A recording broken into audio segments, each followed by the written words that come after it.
An overall solid sequel that takes new directions while improving whatever made the cut. But before we get into it, some quick disclaimers.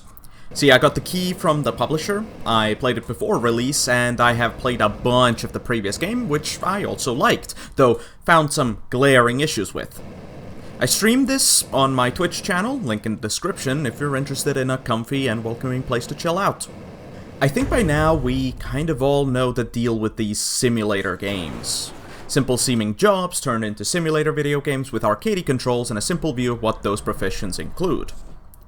Ship Graveyard Simulator takes a pretty straightforward approach to this. You order a ship and start scrapping. The tools you use are pretty much the same as the previous game, but the way you use them have changed. Pretty much everything on the ship can now be scrapped or scavenged. That includes the floors, ceilings, furniture, and even the hull of the ship can be lifted off with a crane to be scrapped.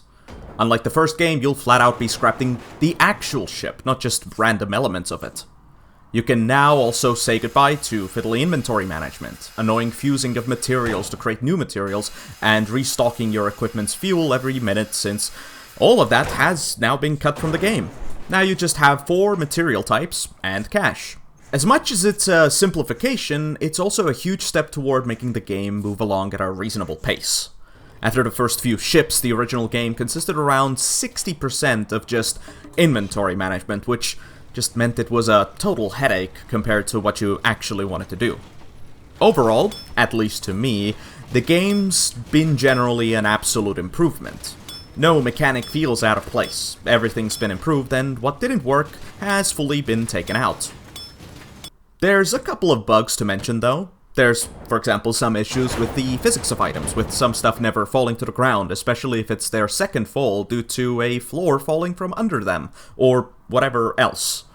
There's issues with collision boxes in the environment, and also some hitboxes here and there, mainly while hammering the connections.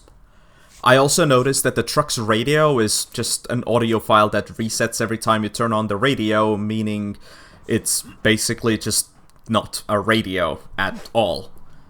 But, honestly, I think you're noticing the pattern here. It's the most minor stuff that's more than expected from smaller studios, but also stuff that doesn't really affect the experience negatively. I do hope these get fixed though, since they definitely can mar the otherwise well-done experience.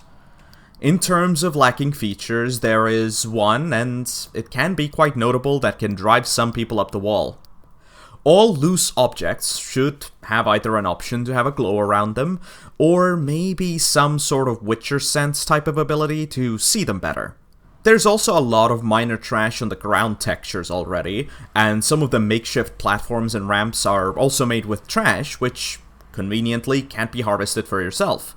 So, finding bits and pieces that have flown wildly to some random corners can become similar to finding a needle in a haystack. Luckily, the game's taken a big turn and has abandoned the need for 100%ing anything, and is instead about filling contracts where you need specific items from the wreck or quantities of materials, and then just making as much profit off the rest of the ship as you can. Overall, would I recommend getting Ship Graveyard Sim 2? As much as I can be a cynic, I'd say yes. It's absolutely worth getting. Now, what price you should get it at is, of course, very subjective. I'm a stickler for money, but even I'd say that this game's worth getting at whatever you consider being a mild discount.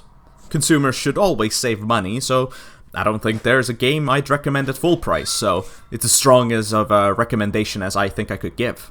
This will always be a niche enough genre and type of game that it won't have general appeal, but if you have any interest in this already, or even like the first game, then I'd heartily recommend this. Thanks for watching.